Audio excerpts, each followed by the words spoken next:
салом дӯстон, дар видеои имрӯза мехоҳам ба шумо дар бораи фарбеҳӣ, яъне вазни зиёдатӣ маълумот диҳам.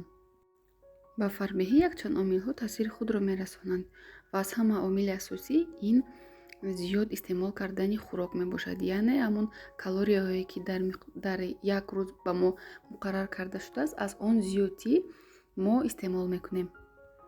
Ҳамаи мо медонем, ки ҳамаи бемориҳоро пешгирӣ кардан осонтар аст, назар ба табобат кардан. Дар ҳолати фарбеҳӣ низ чунин аст. Фарбеҳиро пешгирӣ кунем бисёр хуб мешавад ва хело осон аст. Дар аввал мехоҳам ба шумо бигӯям, ки чӣ ҳолатҳо ва ё аломатҳо метавонад ба вазни зиёдатӣ оварда расонад. Якум ин кам будани фаъолияти ҷисмонӣ. Дуюм ғизои номутаносиб, яъне бисёр истеъмол кардани хӯрокҳои хамирӣ, равғанӣ. Сеюм дар занҳо менопавза, яъне ҳолате ки аллакай ҳайзбинӣ дар занон кам мешавад ё қатъ мешавад. Чорум ин вайрон шудани мубодилаи гормоналӣ, яъне гормональное нарушение ва истеъмоли баъзе намуд доруҳо, хусусан дар занҳо истеъмоли доруҳои гормоналӣ. Аммо сабаби асосӣ ин истеъмоли аз ҳад зиёд хӯрокҳои калориянок мебошад. ҳангоме ки шахс аз фарбегӣ азият кашад, дар организми ӯ чӣ гуна тағйиротҳо ба вуҷуд меояд. Дар вақте ки вазни зиёдатӣ дорад шахс, дар онҳо зиёд шудани холестерин, яъне баланд шудани холестерин ки ба гардиши хун таъсири манфӣ мерасонад, баландшавии фишори хун, метаболический синдром, синдроми метаболикӣ ё ин ки муқовимати инсулин, ба забони дигар инсулинорезистентность, предиабет, диабети қанд, бемории дилу рагҳо.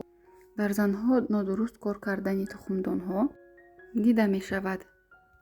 Дар мардҳо бошад вазни зиёдатӣ метавонад ба паст шудани тестостерон биёрад ва ба паст шудани функсияи репродуктивӣ, яъне дисфунксия эректилиро низ ба вуҷуд биёрад.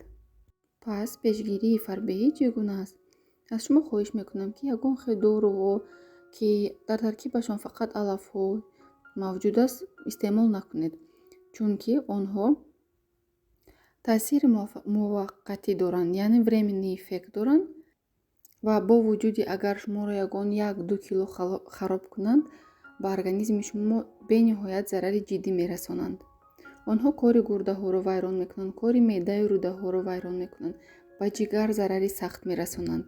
агар ҳамин доруҳое ки барои хароб шудан ягон хел фоидаи аслӣ медошт, ҳама одамони сароватманди дунё фақат дору мехӯрданду ба корҳои ҷисмонӣ машғул намешуданд.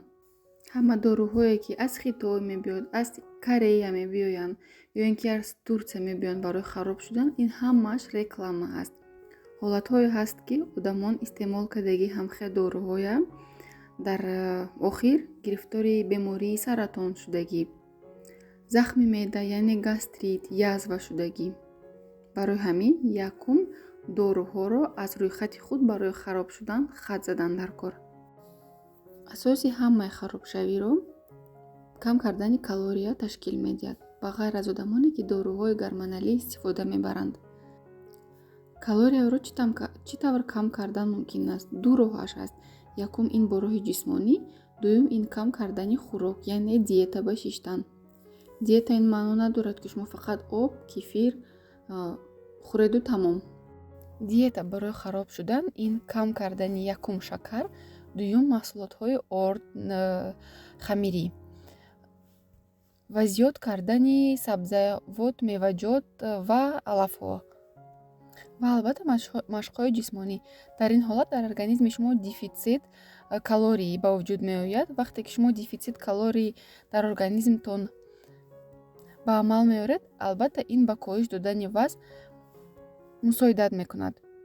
машқҳои ҷисмонӣ ин маънои онро надорад, ки шумо ба зал рафта дар як ҳафта 4-5 маротиба машқ карданатон дар кор. кифоя аст, ки дар як рӯз 2-3 соат роҳ гаштан ва ё ин ки лёгкий бег. аз ҳама нағз роҳ гаштан ҳамон чарбу ва равғани дар зери пӯст бударо хушрӯ нест мекунад ё ин ки месӯзонад. силовые тренировки бошад ва ё барои мушак ҷамъ кардан, яъне набрати мышечную массу мусоидат мекунанд.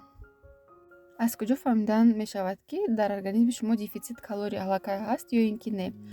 ҳаст калькуляторҳои махсус ва ё ин ки барнома приложение, дар он ҷо шумо вазн, қад, сину солатонро менависед ва ҳамун барнома худаш бо таври автоматикӣ ҳисоб мекунад, ки дар як рӯз шумо чӣ қадар калория бояд истеъмол кунед. аз ҳамун меъёри худатон шумо 10%-ашро кам мекунед, ин аллакай уже дефитсит калорий мешавад. агар ба шумо ҳамин чиз ҳисоб кардан душвортар бошад, дар комментарияҳо нависед, якҷоя ҳисоб карда мебароем. дуюм роҳи хароб шудан ин интервалное голодание ва ё ин ки гуруснагии фосилавӣ. дар ин ҳолат чанд намуд барнома ҳаст. Масалан, шумо 14 соат гурусна, 8 соат мехӯред хӯрок, ё ин ки 15 соат гурусна, 7 соат мехӯред. ҳар кас мувофиқи организми худ ҳамун мутобиқ ба худаш интихоб мекунад. вале ман ба ҳама тавсия намедиҳам интервалное голодание, чунки шахсоне ки захми меъдаи рӯда доранд, гастрит, язва доранд, ба онҳо тавсия дода намешавад, ки муддати тӯлонӣ гурусна истанд. аз ин рӯ аз ҳама роҳи хуб ин кам кардани шакар, ширинӣ, хамирӣ, бисёр истеъмол кардани сабзавот, меваҷот, алафҳо ва машғул шудан ба машқҳои ҷисмонӣ, хусусан давидан, роҳ гаштан. умедворам, ки навори имрӯза ба шумо писанд омад. чун ҳар вақта лайк ва комментарияи худро